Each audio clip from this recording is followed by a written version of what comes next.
budaya.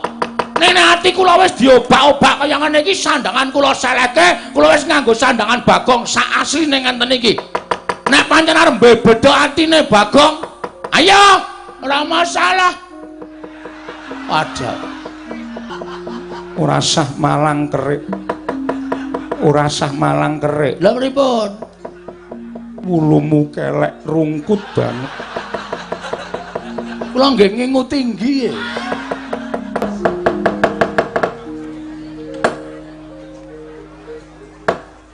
Nyuwun Agung, mugi ngayomana marang negara Ngamarta sak isinipun.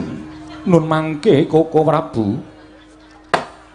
Dereng sawetawis dangu rawujeng ngandika Kanjeng Koko Prabu Ndorowati. Rayi para Ngamarta ngaturaken pasegan panakrami kunjuk sandhapada paduka Kanjeng Koko Prabu. Jimat sesembahan kula. Koko Prabu pengayoman kula ing Dwaraka, Koko Prabu Sri Bathara Kresna. Niwangsa menawa madina wekana sasmintaning sun jagat awasisaning Bathara.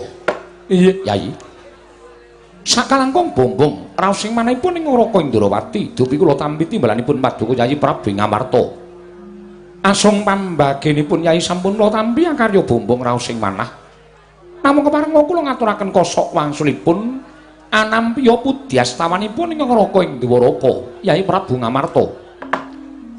Kula pundhe Cundaka Panglingga Murda amawahana kabagyaning gesang kula, Koko Prabu. Mboten langkung kasekecakno anggen jengandika lenggah, Koko Prabu Ndorowati. Kawula nok-nok nuninggih Yai. Sampun mboten kirang prayogi pisawanipun Rakanto ing Ndorowati dinten sakmangke menika wonten Praja Ngamarta, Yai Prabu Darmakusuma. Wah,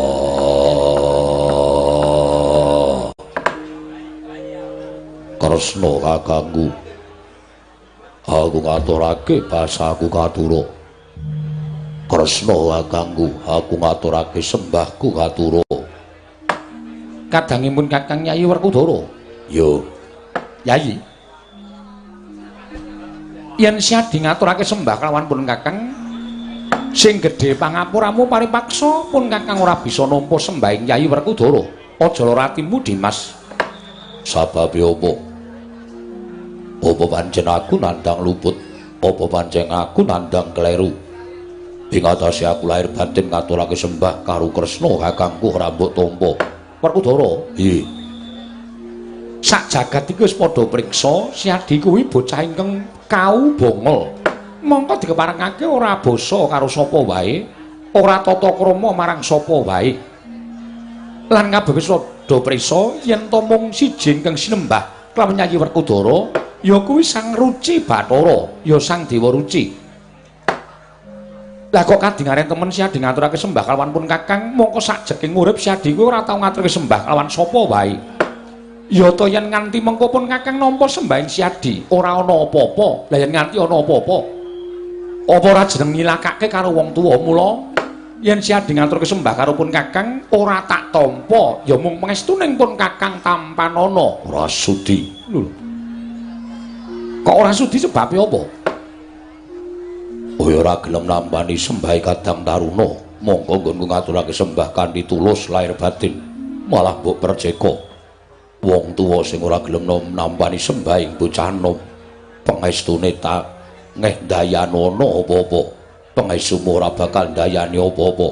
Mula pangestumu tak tampa ya apik, ora ya ora apa-apa. Kowe lah dalah jagat Dewa Bathara.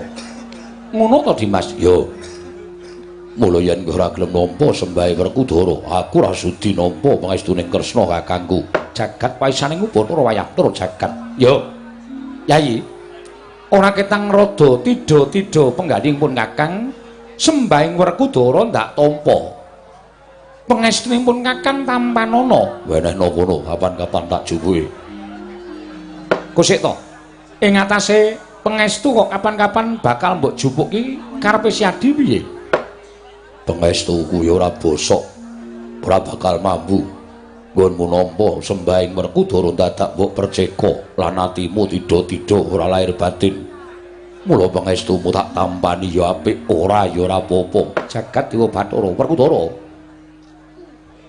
Peranganing Pandhawa 5 cacahe kuwi lamun pun Kakang Swanana negara Ngamarta yen ora gathuk kelawan Dimas Werkudara penggalihipun Kakang rumangsaku kaya isih gutang. Yo. Pandhawa 5 iki nabet ana penggalih Yai Kadang Wing Ndrawati ya mung Dimas Harya Werkudara. Mula Yayi, yen ora gojek kelawan Dimas Werkudara rasaku kok kaya kurang ganep. Sembahing Dimas Werkudara tak tampa pangestunipun Kakang Tampanana tak gegem dadekake jimat prayoga nunggu lenggah ning datur ya Praja Ngamarta. Werkudara ya kaya ora kepenak Dimas Werkudara. Koko Prabu, nadyan kula ngaturaken sembah pangabekti kula kunjuk Koko Prabu Ndrawati. Arjuna ndak tampa ora liwat pangestunipun Kakang Tampanana Janaka. Kula pendhingga jimat pariping dayan ing kasantosan. Mugi prayogakno anggen jengandika lenggah Koko Prabu. Ya, Yayi kaya wis ora kurang kepenak pangtanipun Kakang. Koko Prabu sembah kula kunjuk. Koko Prabu sembah kula katur. Ya kembar ndak tampa. Ora liwat pangestunipun Kakang Tampanana nek kula sedewa. Iki kula pun ndingga jimat. Niki kula pun ndingga jimat pariping dayana ing kasantosan Koko Prabu. Koko Prabu. Saestu damel kagiat raosing manahipun ingkang rayi Ngamarta. Krana rawuh paduka ingkang sengkan-sengkan datan pepepoyan menawi alit utusan gandhek sak kembaran agengipun utusan Ayapa bilih rika lenggan manika paduka badhe kepareng rawuh saestu kula dyang raket Arata Manik Obra ing linangsing Jong Banunji kinarya methuk paduka Kanjeng Koko Prabu saha nyawisaken Hermawar kinarya miji yampian paduka Kanjeng Koko Prabu Ndrawati tondo bektinipun Kadang Taruna tumraping Kadang Werda Koko Prabu. Yayi, kula wonten timbalan. Nuwun sewu. Persasat tumplak punjen sinundul puyuh manahipun ing Raka Ndrawati. Sasamunipun kula midhanget sabda pangandika paduka ing mekaten menika kala wau namung kewala. Tata upacara ing kaprajaning mekaten menika kala wau boten satrepipun menawi kapisungssungaken dhateng Raka Ndrawaka. Sabab Yayi pangraosipun ing Raka Ndrawati pendak-pendak kula sowan dhateng negari Ngamarta tanpa beda kula menika wangsul dhateng negari Ndrawati mila mangsa kala menawi wonten wekdal ingkang mirunggan para kadang-kadang kula para Pandhawa nedya tetinjo dhateng Praja Ndrawati kaicana jiga kelawan pekewu Durgama Sangga Runggi Ndrawati karangkuwa kados dene Ngamarta jer kekalih menika sampun sinebat loro-loro ing atunggal Yai Prabu Darma Kusuma matur sembah nuwun tanpa pepindhan dene mekaten miyos sing pangandika paduka Kanjeng Koko Prabu wonten ingkang saklajengipun kepareng hamba barana dhateng ingkang rayi menggah menapa ta wigatosipun dene paduka kepareng rawuh wonten ing Praja Ngamarta Koko Prabu. Yayi kula wonten timbalan ing adhawuh menapa Yayi Prabu ingkang supe menapa kula ingkang sampun laduk yuswa saengga boten ngemuti dhateng lampah ingkang sampun kepengker. Liripun kados pundi dene paduka paring dawuh ing mekaten. Tigang dinten kepengker. Tigang dinten kepengker kula menika nampi nawala.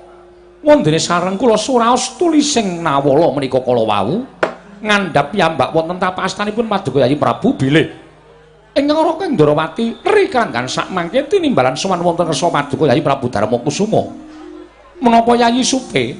Yayi, malah samangke gandheng Raka sampun kepareng sowan dhateng negari Ngamarta. Wonten suka lilaning penggalih ambabarana dhateng Raka Ndrawati. Menggah menapa ta wigatosipun? Dene paduka Yayi Prabu Ambayuki dhateng sowanipun ing Raka Ndrawati. Tumunten kula aturi paring dawuh Yayi. Ing Raka nedya nganglungaken jangga nilingaken karna mastuti sabda utama paduka Yayi Prabu Darma Kusuma. Kadang kula ing Ngamarta Yayi Prabu Puntadewa. Long-long lambyang ninggang driya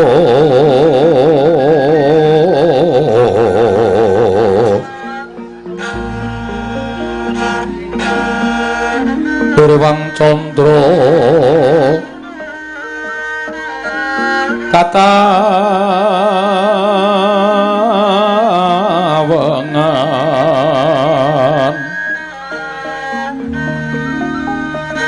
Sumo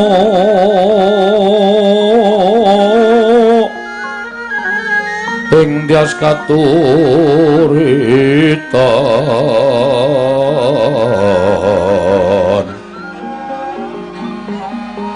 limut kapiyataning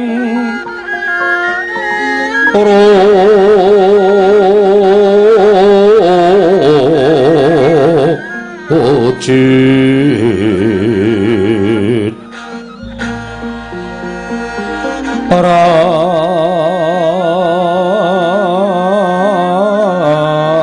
ram remengdri ya ma nawung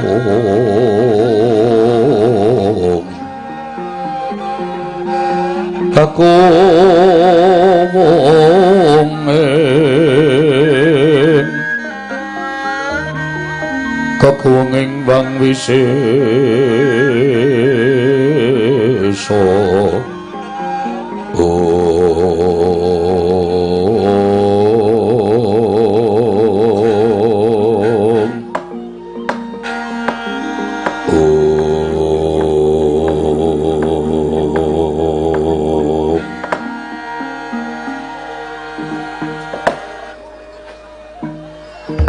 sewu-sewu kalepatanipun ingkang rayi tadah wadana Koko Prabu nganti kula supe dhateng lampahan ingkang sampun kelampah krana bot repoting kewajiban anggenipun ingkang rayi Mranata mring sagung para kawula negari Ngamarta mila saderengipun ingkang rayi mbabaraken wigatosipun dene kula wantun hambayongi dhateng paduka Kanjeng Koko Prabu mugi wonten suka liraning penggalih anglubirna sih samudra pangaksami dhateng ingkang rayi Ngamarta Koko Prabu. Yayi mboten dados menapa malah samangke kaselak lan kumacelu manahipun ing Raka Indrawati tumunten kula ngawuningani wonten napa dene paduka Yayi Prabu hamba iki dhateng sowanipun ing Raka Indrawati badhe wonten kewajiban menapa ingkang sinampiraken dhateng Raka Indrawata kepareng kula cumadung dawuh Yayi Koko Prabu wonten dawuh marmanipun dinten sakmangke kula ngawontenaken pasewakan pepanggihan kan para kadang estunipun namung badhe kula kanthi ngrembak babakan lelampahan ingkang sampun kula lampahi wonten pundi malih kula badhe pasrah dhateng lelampahan menika kejawi namung paduka Kanjeng Koko Prabu jerem namung paduka minangka dados surya pepajaring manahipun ingkang rayi Ngamarta iki Yayi mugi kepareng-paring dawuh wonten ing wanci anggara kasih ingkang sampun kepengker ingkang rayi Ngamarta nyumpena wonten ingkang kababar madyaning pasumpenan mboten kanthi kanyana-nyana Kyai Semar Badranaya rawuh wonten ing negari Ngamarta wonten kula piyambak mboten mangertos krana mboten paring pangandikan menapa-menapa namung elokipun kuncungipun Kyai Semar hambabar cahya ingkang gumebyar anyunari para Pandhawa dumadakan sasampunipun kula nyumurupi dhateng kawontenan ingkang mekaten menika kala wau tumunten kula guragapan saking nendra Koko Prabu menika dayanipun menapa lan menika werdinipun menapa mugi kepareng ambabarana dhateng ingkang rayi Ngamarta Koko Prabu Koko Prabu Ndarawati wela jagat Dewa Bathara jagat Pangestungkara nuwun sewu Yayi menawi ingkang Raka Indrawati supados ambabaraken werdining pasumpenan ingkang sampun kelampah dening paduka Yayi Prabu kula nuwun sewu mboten ateges kula menika badhe andhuwa dhateng kepareng paduka namung menawi paduka nyuwun priksa babagan werdining pasumpenan kala wau sepinten kalepatanipun ing Raka Indrawati menawi ingkang Raka cubluk ing nalar cingkranging budi krana kula mboten mangertos menapa to ingkang ginebeng saklebeting pasumpenan menika kala wau Yayi Darmaji Kresna kakangku Werkudara piye Pandhawa kuwi ibarate kaya dene kereta lan jaran sing dadi kusire Kresna kakangku monggo Kresna kakangku wis dadi sarta wis ago dadi suwing para kadang Pandhawa mulya ana petenging para Pandhawa Kresna sing bakal madhangake yen ana ruweting para Pandhawa Kresna sing bakal ngudari ruwet ning ora kaya sak gedhagan iki ming perkara impen wae lah kok dadi kowe ora bisa merdekake pasumenane barep kakangku. Werkudara, nggih. Sing jeneng pujangganing Pandhawa. Upama pun ngakang ki wujuding Brahmana, pun ngakang kuwi mujudake swijining pujangganing para Pandhawa, nanging ganing pun ngakang ki mujudake swijining Nalindra. Pun ngakang ora duwe kewajiban supaya nglejah pasumenan ingkang sinandhangan dening Kyai Prabu Darmakusuma. Apa kurang pinter, apa kurang ana penemu? Upama kepengin nglejah marang pasumenan ingkang sinandhangan dening Kyai Prabu Darmakusuma, apa ora luwih becik yen to munggah ana ing pertapan Saptawarga nyuwun supaya Kanjeng Hyang Wiyasa hambabarake apa to werdining pasumenan. Nanging tumrapun Kakang, pun Kakang ki minangka dadi pamomonging para Pandhawa, dene kewajibaning pun Kakang mung ngawat-awati marang tingkah lakuning para Pandhawa, ngawat-awati kelawan tindake Kyai Prabu Darmakusuma sakadan. Dadi pun Kakang ora duwe kewajiban glejah kelawan impen ingkang sinandhangan dening Kyai Prabu Darmakusuma. Kresna kakangku. Werkudara piye? Yen mung babagan impen tak kira babagan sing sepele. Tur Kresna kakangku kuwi sawijining nalindra ingkang limpating budi. Kresna kakangku sawijining ratu ingkang wasis. Tur dasare titis Sang Hyang Bathara Wisnu. Apa ora duwe ngelmu ingkang kinarya nggambarake pasumenane barep kakangku. Mula padhangna pikire barep kakangku. Apa werdine impen sing sinandhang dening barep kakangku. Yen Kresna kakangku bisa paring dawuh ateges bisa madhangake atine para Pandhawa. Jarine kowe saguh madhangake atine para Pandhawa yen to nandhang pepeteng. Kowe saguh ngudari ruwet sing sinandhang dening para Pandhawa. Monggo penggalihe kakang barep kakangku nedheng peteng krana menggali babagan impen. Yen nganti Kresna kakangku ora iso madhangake penggali barep kakangku, tegese tetel kewajibanmu minangka dadi suwing para kadang Pandhawa. Tetel kewajibanmu minangka dadi kusiring para Pandhawa. Ora ana gunane Pandhawa semanding karo Kresna kakangku. Ora ana paedahe Pandhawa tansah caket karo Kresna kakangku. Yen mung babagan impen bae kok ora sida ora iso merdekake. Werkudara, nggih. Sing jeneng wong ora weruh ki aja mbok peksa. Sing jeneng wong ora ngerti ki aja dipeksa. Wong ora ngerti kuwi duwe kewajiban ngulir budi, ngasah kadiwasan, mikir supaya iso ngerti. Monggo Kresna kakangku kuwi titising Sang Hyang Bathara Wisnu, menungsa sing nyalira dewa. Kuwi ming siji ya kuwi Kresna. Jagat iki sing nganggo jejuluk Sri Bathara ya ming Kresna kakangku. Tegese wis diakoni dening jagat. Yen Kresna kakangku titising dewa, mongko dewa pana ing paningal, ngerti sadurunge winarah, ngerti lelakon sing bakal kelakon, lan ngerti lelakon sing dheweke ora ngawruhi. Kena ngopo ming perkara impen bae kok kowe ora iso merdekake. Yen ngono ora tulus nggonmu dadi titising Sang Hyang Bathara Wisnu, ora tulus lahir batin nggonmu tansah dadi pamonging para Pandhawa, dadi suwing para kadang Pandhawa. Lan gunane apa? Ketayalan kowe rawuh ana ing negara Ngamarta bareng ditakoni babagan impen tutur ketawur ora ana gunane apa-apa. Jagat Dewa Bathara ya wis ya sak gaduking pun Kakang ya Dimas ya gage paringa dawuh. Yayi nuwun sewu. Menawi ngraka kadhawan supados merdekaken dhateng pasumeran menika kala wau kula nuwun sewu.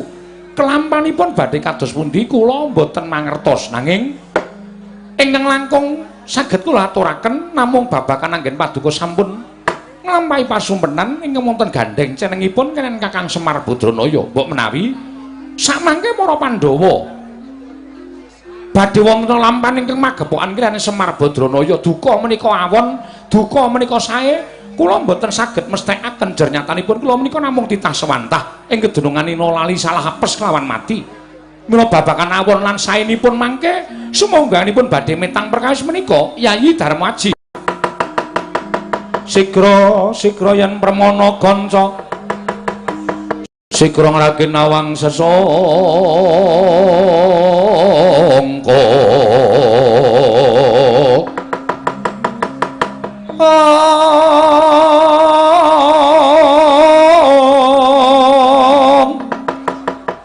Nalindra mbek marwa sing sang Gatri Gumulung. Gatri Gumulung mangrempak ing wadya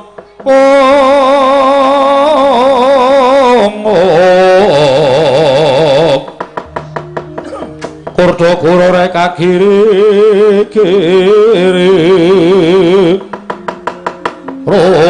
Nanggono magawi gelari wang-wang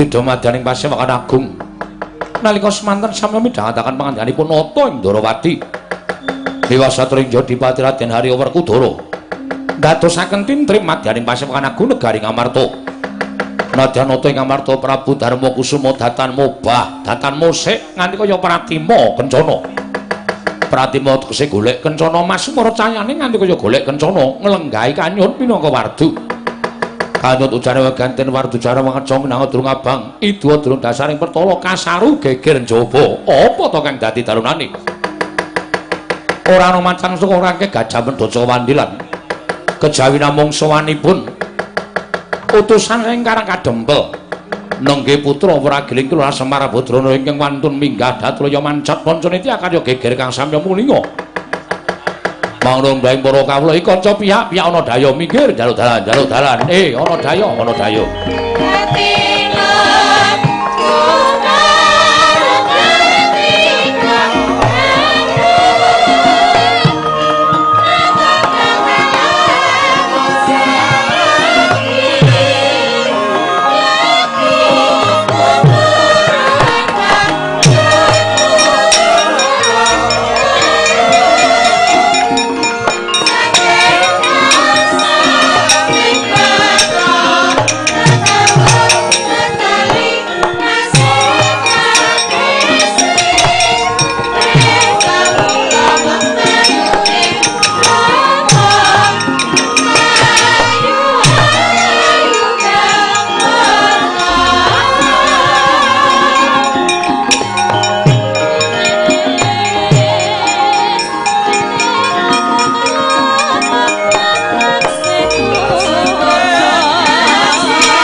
tata trapsilanira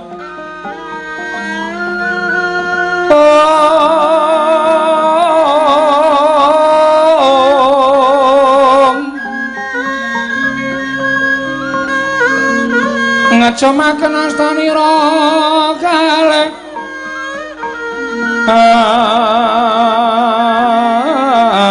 astanira kalih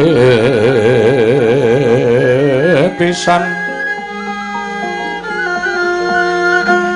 yen ngandika magawe obranta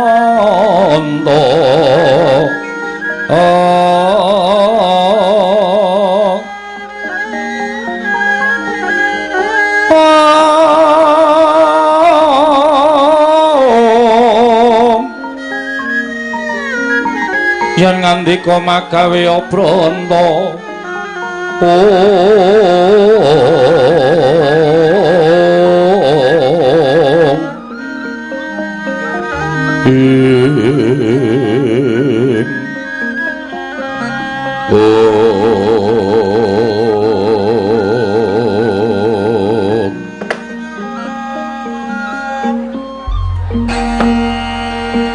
Prabu ndadosaken kagiat raos sing manah dereng ngantos purnanggen kula nampi pangandika paduka menika kadidene swanipun Panakawan sareng kula tilingaken radi pangling krana busananipun sami murwat menika mboten pangling rak Bagong jagat Dewa Bathara jagat Pangestungkara lah kok ora kaya sabene Bagong genep tata kramamu kowe nganggo busana kejawen mongko komplit kaya mengkono inggih Yayi menika ingkang abdipun Panakawan Bagong Panakawan Bagong padha rarja sak praptamu Panakawan nunamit pasang kaliman tabek tinebena ngila duni dumawahing tawang-tawang sinuwun nyun pangapunten saben-saben kula medal sonten awit taun niki kula nembe ngerol pendak-pendak disuwuni Bagong medal sonten mongko kula seneng nek kula dal kenjing mengkono Bagong mekaten inggih kok malang kerik lali nggih kowe nganggo busana kejawen komplit syukur-syukur Bagong yen to isa yasa nyilih oh nyewa nggih lah niki ra ketara to ikete sesak sinuwun niki sirah kula ukuran 94 kosek kuwi sirah apa gentong kowe karena nggih gedhe sirahe niku cerdas iya ikete ukuran 26 dadi mung cilik kaya susu emprit ning mboten napa-napa semua niat kula pancen sowan ngersanipun Sinuwun Prabu Darma Wangsa Darma Kusuma menika supados sampun ngantos ngisi-sini Bagong menika ya duwe tata krama ora Bagong menika kok dianggep wong sing gleleng wong sing ndao lan sak piturute iya Bagong sembah bektos kula kunjuk iya tak tampa bekti aja dibasake bektos nun nggih pangestuku tampanana kula pundhas ora sak kula pundi ora usah dibasake nggih kula pundi enggo jimat paripen dayanana ing kasantosan pugulut anu sinuwun iya Bagong pangestuku tampanana nun nggih penak nanggonmu lungguh sampun boten kirang prayogi jagat Dewa Bathara inggih jagat Bagong padha rarja sak praptamu pangestunipun Sinuwun Prabu Ndawarawati wilujeng niring Sambikala Prabu Sri Bathara Kresna iya bukti kula konjuk sinuwun iya Bagong tak tampa pangestuku tampanana kula pundi nggo jimat paripe dayanana ing kasantosan paring paitu paduka amawahana indak ing gesang kula po sinuwun iya Bagong iya prayoga nunggonmu lungguh sampun boten kirang sekeca wah sapa iki Gus Sinungan Ndara Werkudara nding lali aku. Bagong Badararja sapraptamu. Ngatunipun Ndara Werkudara wilujeng bekti kula kunjuk nggih, Den. Yo Bagong. Pangestuku tampan ana. Nun inggih, nun inggih. Yen iketmu sesak sesuk ning nggon aku. Oh nggih, nggih. Mesti padha karo aku. Ukuran sirahmu. Oh nggih, sampean gedhe dhuwur kaya ngaten. Sirahe mesti gedhe. Sirahe mesti gedhe. Bangane gulune. Iya. Prayoga nonggon mulunggu. Sampun boten kirang prayogi, Ndara. Panakawan Bagong Badararja sapraptamu. Pangestunipun Ndara Janaka wilujeng bekti kula kunjuk. Iya Bagong. Nun inggih. Bagong Badararja, Bagong Badararja. Nggih wilujeng Ndara kembar bekti kula kunjuk. Iya, pangestuku tampan ana. Iya, pangestuku tampan ana, Bagong. Nun inggih. Prayogakna. Nun inggih, sanget anggen kawin dadosaken jimat paripe. Mas Bagong wilujeng. Oh, Marsih. Nggih. Selamat wae aku isih ajeg dadi abdi Ngamarta. Tasih. Syukur-syukur. Nomormu ganti kok. Mboten. Kok tak ora tau mlebu. Wal pripun? Kuwi lho sing nang nggon HP lho. WA. Kuwi nek diwaca wa. Ora tau masuk. Gantos kertu. Yo aku ngabari aku kok nek ana perlu-perlu apa-apa kan iso sambung antaraning kowe karo aku. Nggih, nggih, dipun prayogaken panjenengan kangge busana Jawa menika dipun sawasake mriki ketok bagus. Ketok langkung ganteng semorot cahyanipun. Nggih ming cangkeme kekamban. Wah, cipa. Ngunake wong lanang kok cangkeme kekamban. Prayogaken Mas Bagong. Heeh, iki aku lagi penting ora sambung rembug kowe karo aku ki mung ngabdi. Nggih, nggih. Engko ndadukani sinuwun Prabu Darma Kusuma. Nggih. Mangke mampir. Suwung pa. Nggih. Engko tak perloke, dela-dela ya. Nggih. Panakawan Bagong. Nun, Ana wigati apa Panakawan dene sira sowan mangka tanpa tinimbalan. sepisan kula ngaturaken sembah pangabekti kunjuk, ndungkap angka kalih sowan kula menika boten saking pikajengan kula piyambak, nanging kula dipun sotaken. Disotke karo sapa? Dikongkoni lho, Diutus. ha. Kula niku diutus kalih Bapak Semar. Saderengipun kula ngaturaken wigatos ing pasewakan, Bapak Semar ngaturaken sembah pangabekti katur Ndara Puntadewa. Iya tak tampa bapakmu ngaturke bekti. Matur sembah nuwun. Angka kalih kula ngaturaken bektinipun simbok katur Ndara Puntadewa. Iya Bagong tak tampa. Tiba sepadha-padha gandeng wong tuamu kuwi piyai sepuh. Mekaten semanten niku ugi. Semanten ugi kula nggih ngaturaken sembahipun Kakang Mas Gareng. Iya tak tampa. Nun nggih. Kalih bojone Gareng nggih ngaturke sembah. Iya tak tampa Bagong. Nggih, Petra nggih ngaturke sembah sungkem. Iya Bagong tak tampa. Nun nggih. Kalian bojone Petra nggih ngaturke sembah sungkem.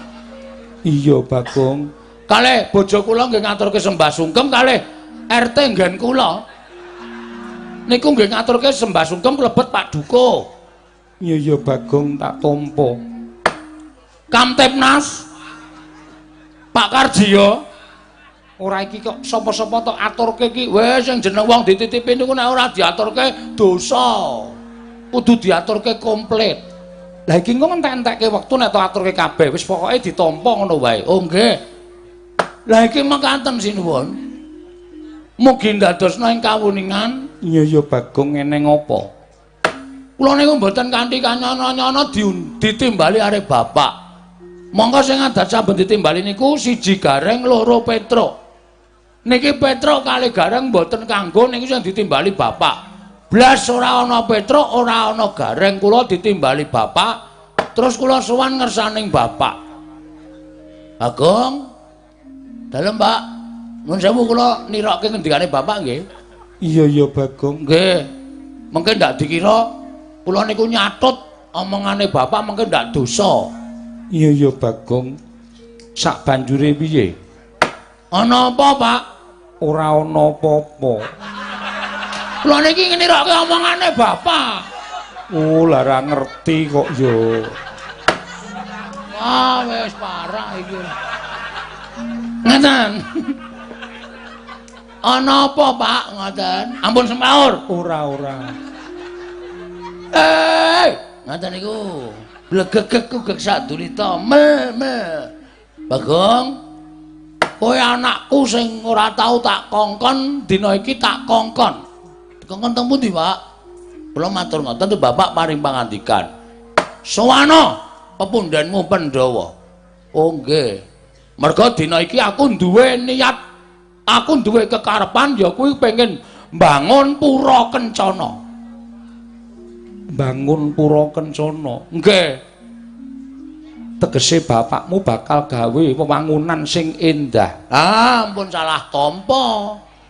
Kula niku waune ya ngertine wah, bapak arep bangun omah. Bapak arep bangun wewangunan sing apik merga jenenge we Pura Kencana. Pura wis ngarani papan, Kencana niku Mas Jamrut Hergeni Mutiara sing ngembane kaya Kencana. Wah, kula wis mbayangke nek omahe bapak niku bakale magrong-magrong. Ha jebolane ya. Jebulane yo ki apa? Jebulna niku bapak ora mbangun papan sing magrong-magrong. Ning bapak niku ngendikane ngenten iki. Aja salah tampa, Bagong. Aku bangun Pura Kencana kuwi ora kok papan sing magrong-magrong dumadi saka Mas Mutiara Jamrut Hergeni kuwi ora. Pura Kencana ki mung papan sanepa, pura kuwi papan, Kencana kuwi becik. Sing jeneng lemah sing apik mesti diembake kali anu ukarane nganggo sarwa mas. Siti Mas kuwi lemah sing subur. Mula aku mbangun Pura Kencana kuwi kepengin bangun papan sing apik, sing becik, adoh saka regejegan, adoh saka suker sakit, ora ana padha regejegan, ora ana padha plirik-plirikan, ora ana wong sing padha sikut-sikutan. Papan kuwi kanggo papan katentreman, papan kerukunan lan papan pesrawungan. Ngaten. Oh, dadi kabeh mau mung sanepa. Mekaten nggih. Iya Bagong sak banjure. Lah terus wigatos kula sowan teng ngene Sinuwun Prabu Darmakusuma napa, Pak? Nah, ngene. Piye Bagong? Kowe tak kongkon sowane Sinuwun Prabu Darmakusuma kuwi supaya nyuwun ngampil syarat srana supaya apa penjangkaku kuwi bakal kelakon. Syarat sranane apa? Jane nggih awrat ning kepripun melih wong sing kongkon bapak, ayo kepeksa kula matur kan sampean dalem ingkang Sinuwun Prabu Puntadewa. Iya ora dadi ngopo Bagong. Puntadewa ngrumangsani. Bisane kaya ngene merga bapakmu. Bisane mukti ya merga bapakmu. Bapakmu momong Pandhawa wiwit kuncung nganti gelung, wiwit jabang nganti celaprang. Monggo Puntadewa sakandang durung tau males kabecikane wong tuamu. Mula dina iki dadi srana nggonku bakal males kabecikaning wong tuamu nadyan durung sak traju lan durung sak bobot kelawan keluwihaning wong tuamu Bagong. Matur sembah nuwun. Mara gage matura wigatine apa sarta nyuwun ngampil apa? Apa prabeya? Mboten. Duit. Iya, mboten. Panjenengan mboten prisa nek saniki Semar niku wis kecukupan. Iya, wis cukup menderita. Iya Bagong. Nggih. Niku wis suwe. Iya. Iya aku wis ngerti. Nggih. Ah, sing dibutuhke niku mboten kok perkara bondo pramnata cicis. Alon-alon Bagong ora sah kesusun. Nggih. Karang cangkeme kejembaren e. Ngarmune niku sok ketekuk-tekuk. Iya. Mboten perkara brana picis prabaya. Jamrut Hergeni menika mboten nanging pusaka Ngamarta Tetiga isih tenang durung ana reaksi apa-apa. Pusaka Ngamarta Tetiga inggih menika setunggal tumbak apa ya? Wah lali aku ki. Mau diweling kok nyatet ya ora tak catet bareng tekan kene. Tumbak Ngamarta. Nggih. Napa asmane sinuwun? Tumbak Karawelang. Nah. Tumbak tempe Karawelang. Ora nganggo tempe. Oh iya, Ding. Tumbak Karawelang angka kalih payung motha. Payung Tunggul Naga. Payung Tunggul Naga angka 3 inggih menika Pustaka Jamil Saipul Jam apa ta? Pustaka Jamus Kelima Sada. Saking bungah kula kaya karang wong lalen niku Pustaka Jamus Kelima Sada. Tetiga menika badhe kula suwun kula boyong wonten ing anu Karang Kadempel dados syarat srana Bapak ngenipun bangun Pura Kencana. Werkudara, Nggih.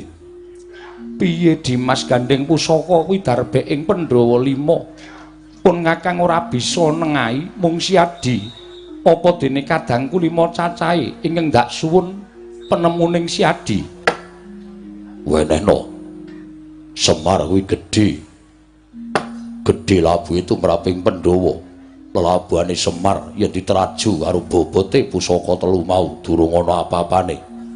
Wenehna.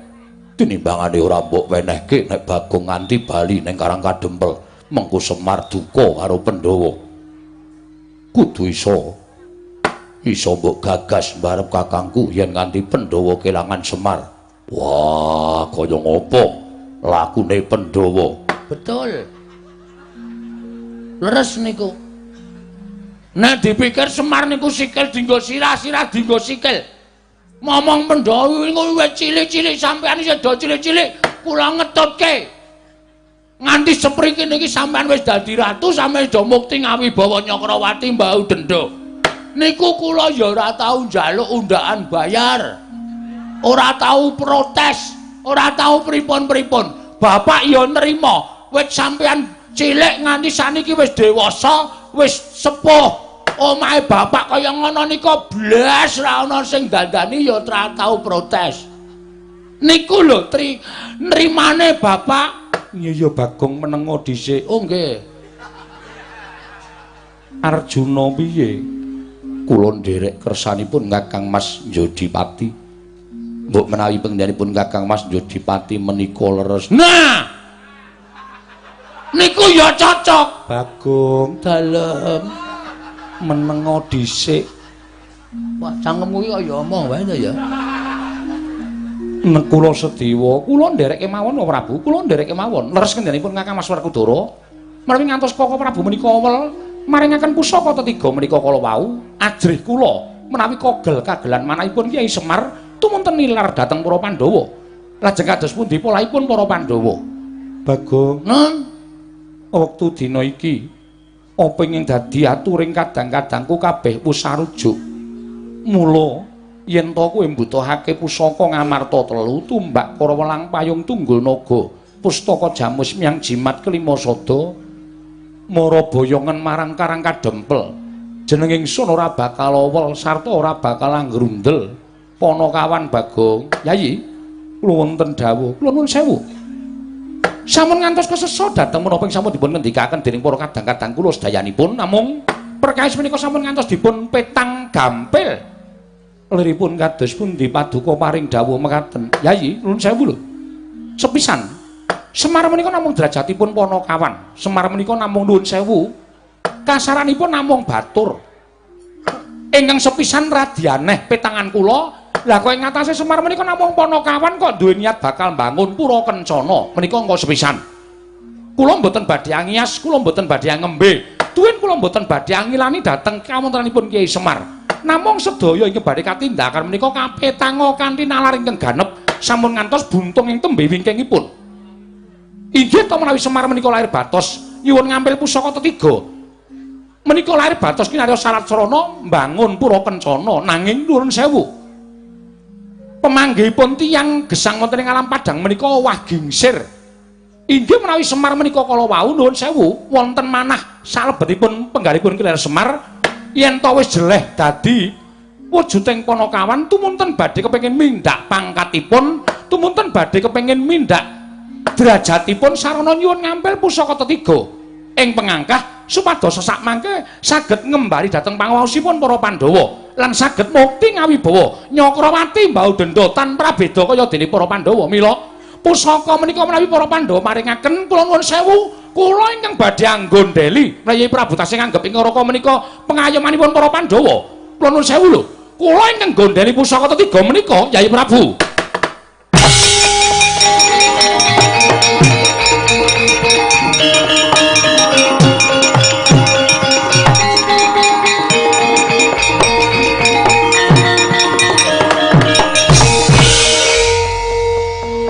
Nuwun sewu sinuwun Prabu Kresna. Bagong piye? Bareng sampeyan paring pangandikan kaya ngeten niku kok ati kula kaya ora penak. Lho, ora penak perkara apa? Ora kepenak piye? Peranganing Pandhawa 5 cacahe wis paring pangestu, paring palilah kula mboyong pusaka 3. Tumbak Kara Welang, payung Tunggul Naga, pustaka Jamus Myang Jimat Kelima Sada. Nuwun sewu.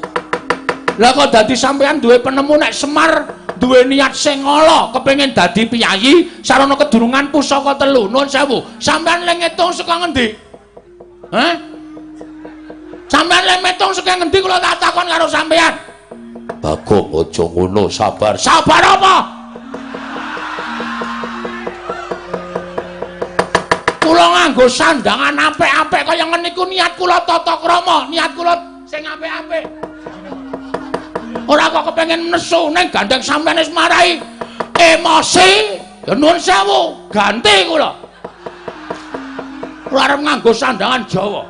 Ngene iki nek gentho ora gentho sisan. Sing jeneng sandangan Jawa niku tulus karo kabribadene. Wong nganggo sandangan Jawa niku atine ya budaya. Nek ati kula wis diobak-obak kaya ngene iki sandangan kula seleke, kula wis nganggo sandangan Bagong sak asline ngenten iki. Nek pancen arep bebeda atine Bagong, ayo ora masalah. Ada. Nun sewu lho sinuwun kula ngungkurke panjenengan. Ora apa-apa, Bagong. Ngono nggih. Ora sah malang kerik. Ora sah malang kerik. Lah pripun? Wulumu kelek rungkut banget. Kula nggih ngingu tinggi. Ngawur wae. Pripun kula tak takon? Apa Semar ki diniat elek? Nek Semar niku nggadah niat sing elek, niat sing ora prayoga. Bingek-bingek. Bingek-bingek. Biyen Semar niku duwe niat sing elek. Ning napa tau Semar duwe niat sing elek? Semar niku pengen bangun pura kencana. Pura tegese papan.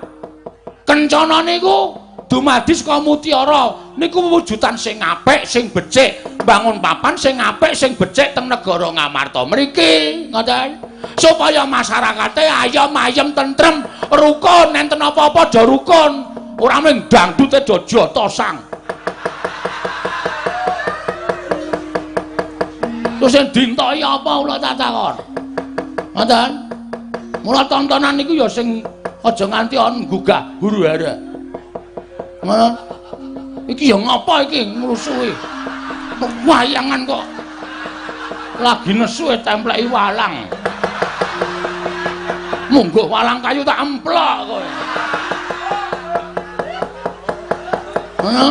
Dadi kowe ora usah macem-macem nek sampean ngarani Semar arep mindah elek karo Sinuwun Prabu Darmakusuma lan sak Pandhawane niku ategesan Ateges. Ateges niku ora pati seneng nek tegesan kula seneng. Adan tegese sampean padha karo ngilani dadane Semar. Sane ngene. Nek sampean ngunekke Semar kaya ngeten niku, kula tak bali nang Karang Kadempel. Terus kula tak among karo Semar. Mir. Aku jane entuk gawe. Ning ana sing ngalang-alangi. Sapa sing ngalang-alangi? Sing ngalang-alangi Prabu Kresna. Kowe dianggep kepengin duwe derajat pangkat kaya wong Pandhawa. Mula kepengin kenggonan pusaka Ngamarta 3. Kresna kok dadi ucape kaya ngono. Tak luruke ning Darawati. Wani wae karo bapak. Wani ye. Muni wani tak du saiki kowe. Gene sampean ora wani kok ngelek-elek wong sampean ae dhewe ora. Lho, aku ki ra ngelek-elek. Ngelek-elek wae. Kok ngono ora ngelek-elek. Kowe ngunekke Semar ben kenggonan derajat pangkat kok ora ngelek-elek ki. Dasarmu apa? Aku mung bedhek ning ngarani wonge. Wah, kok saya Werkudara sabar. Iki lagi gayeng nek wae ora. Kowe arep ngejawab apa wae? Kowe arep ngejawab apa? Jane ngeten mawon. Berarti sing mepalangi Ratu Ndarawati. Sing mepalangi Prabu Sri Bathara Kresna. Oke, ora masalah. Kula ora wedi karo sampean. Kula ora bakal mundur sejangkah. Ngendikaning para kiai nek nganti anak iso mbelani karo bapak niku tegese anak sing junjung karo derajate wong tuwa. Mikul dhuwur mendem jero karo wong tuwa. Iso nyuwargake wong tuwa kula. Bapak niku kula punjung ingkung gajah saben dina niku ora bakal iso males kabeciane wong tuwa. Sranane meng kula kudu iso mbelani karo bapak. Oke. Sari karep sampean pripun? Aku wis kentekan kata-kata iki. Kalimatku pun telas. Niki anane meng adu otot tak ladeni adu otot. Adu kekuatan tak ladeni adu kekuatan. Wis ben luweh modar nang kene ya wis ben. Kemropok tenan pikir aku iki. Nek carane kaya ngene lara atiku. Bapak dunekke kaya ngono. Karepe piye? Ayo wang-wangsulan. Aja meneng wae. Wang-wangsulan ngeten iki Bagong. Metu njaba. Ngeten. Gampun. Kula niki rasa dikon metu njaba wis bendina tak tokke njaba. Mengke ndak perkarane berat. Ngoten. Rasa to omongi. Ngoten mawon. Kula sampeyan ngendika pripun-pripun? Rupak wani, jembar wani, padangane wani, petengane apa meneh?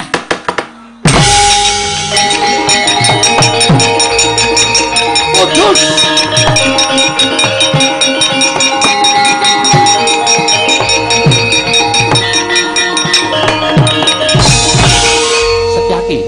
Setyaki.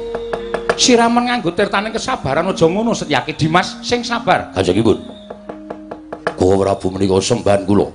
Nek Kala Prabu dicecamah dening wong kana-kana, kula ora nrimake sing nyamah upamane sak pepadaning ratu menika pantes ning derajate ngaceplik menika namung batur. Ucape kok ndrewili kaya grojokan ngreweteh kaya bedhe sewu napa pategalan. Nek mboten kula sing nandhingi ora bakal rampung-rampung. Oke.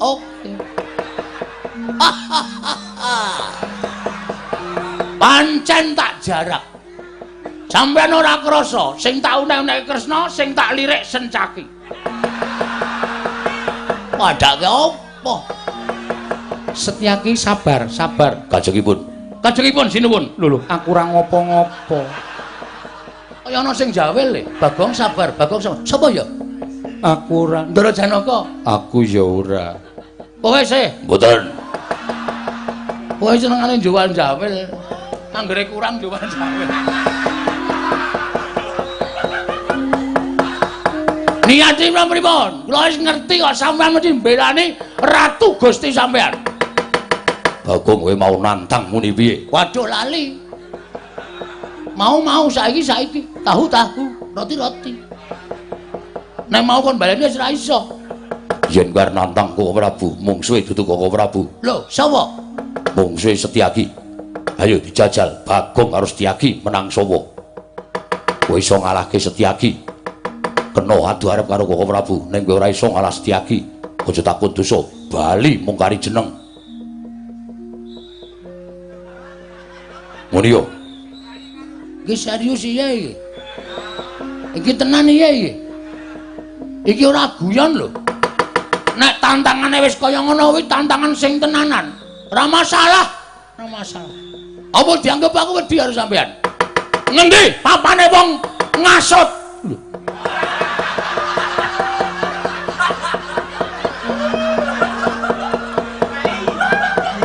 Jaidan. Dora Werkudara ampun guyu. Niki lelucan kula niku kudu nggo penonton, dudu nggo pemain. Sampeyan niku pemain. Pemain kok guyu ayo ora apik. Apa kate? Tak kira nek arep wani jebul ming. Kon ngasut. Ayo wani ya. Tura wani aku. Metu njaba ah? Oke. Ayo wani ya. Tura wani aku. Metu njaba ah? Oke. Metu njaba kae. Terima kasih diingatkan. Boleh. Iya, wis rasa kuwatir sencake mesti tak tokke njaba. Kowe rasa kuwatir. Ayo nang Ayo, tatutke ora bakal mesti karo kowe balan.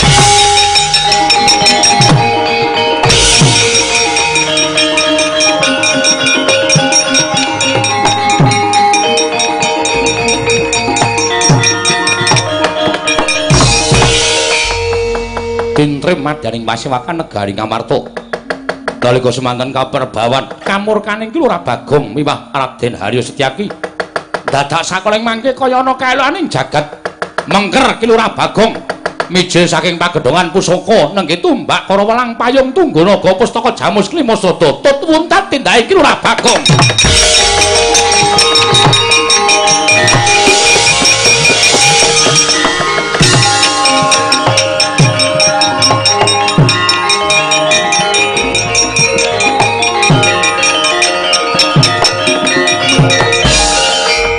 Senjata cakra ingkang tanpa beda panggraitaning kaya menungsa lumrah. Mulat tumbak karo welang payung Tungganaga tut wuntat tindake ora Bagong mijil saking kancing glunging nata Ndrawati. Nderekaken lampahing pusaka tetiga wow.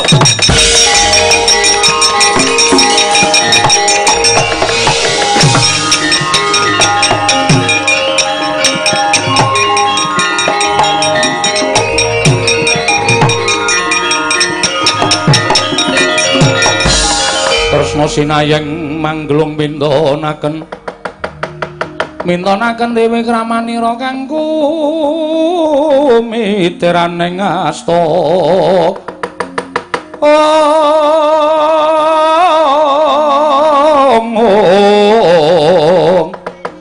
kanggo mitiraning asta aneng asta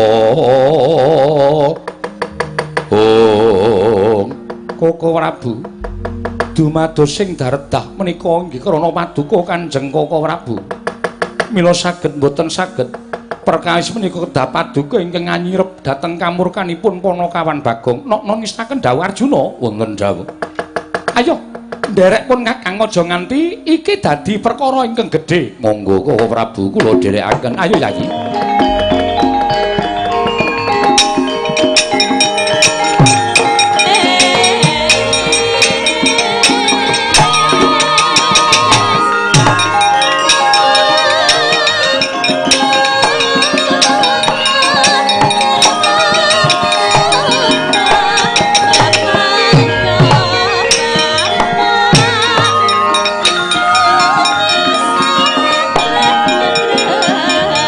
Oh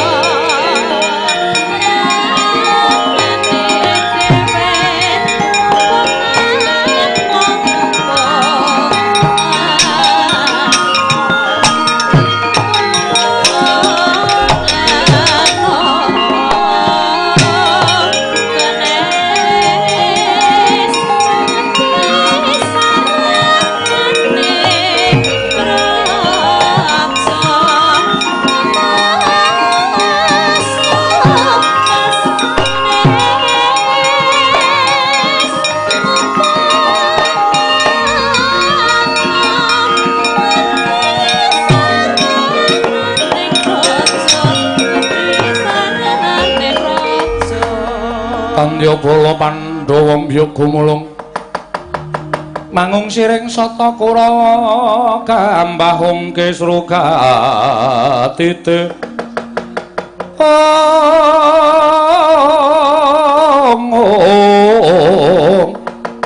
Merut layut sagung Praratu Sang Sotama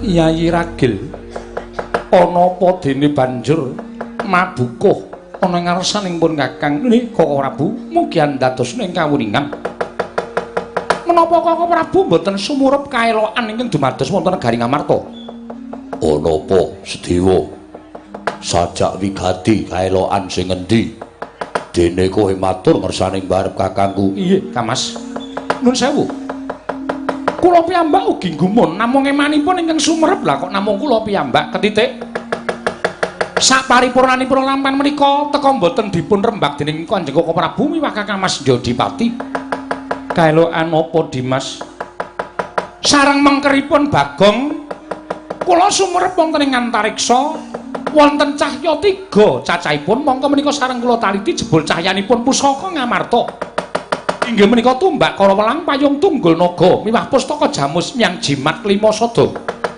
nyata pusaka menika cariyosipun benjang dumados duk nalika semanten dumados saking para nalendra ingkang digdaya mila panggraitanipun lan prabeda kados dene titah swantah mbok menawi sami ngleresaken menapa ing dados penjanganipun Lurah Semar ketitik pusaka nalika semanten kumleyang piyambak tutwuntat lampahipun ki Lurah Bagong Koko Prabu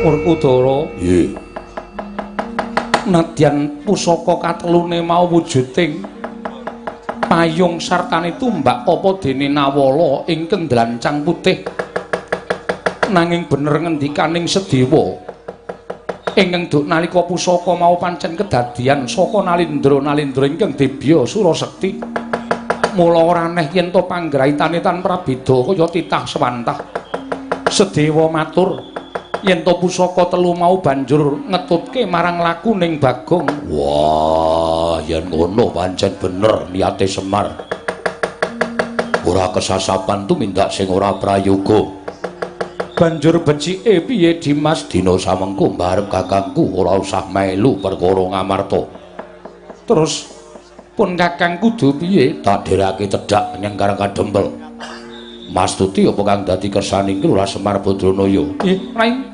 ingkang rayi pun Ragil matur kula jumurung dhateng kersanipun Kakang Mas Jodipati Koko Prabu mengkono Yayi inggih ya to yen pancen kaya mengkono nek kula Sedewa sira ingkang ndak dawuh supaya mranata marang negara Ngamarta aja nganti geger awit pangamuking Bagong apa dene kadangku Dimas Haryo Setyaki kabeh sirepen mangsa Baranggon kira mbudidaya kula ning sinaken dawuh Werkudara nggih tata-tata budal marang Kadempel ya ayo tak dherekake barep kakangku Sedewa babar pisan budal kang padha sibo jeneng ingsun arsa kundur ngedaton kawula ana ngestaken dawuh Parmadal Pasilan sing ati-ati aja kaya bocah cilik Dimas Sedewa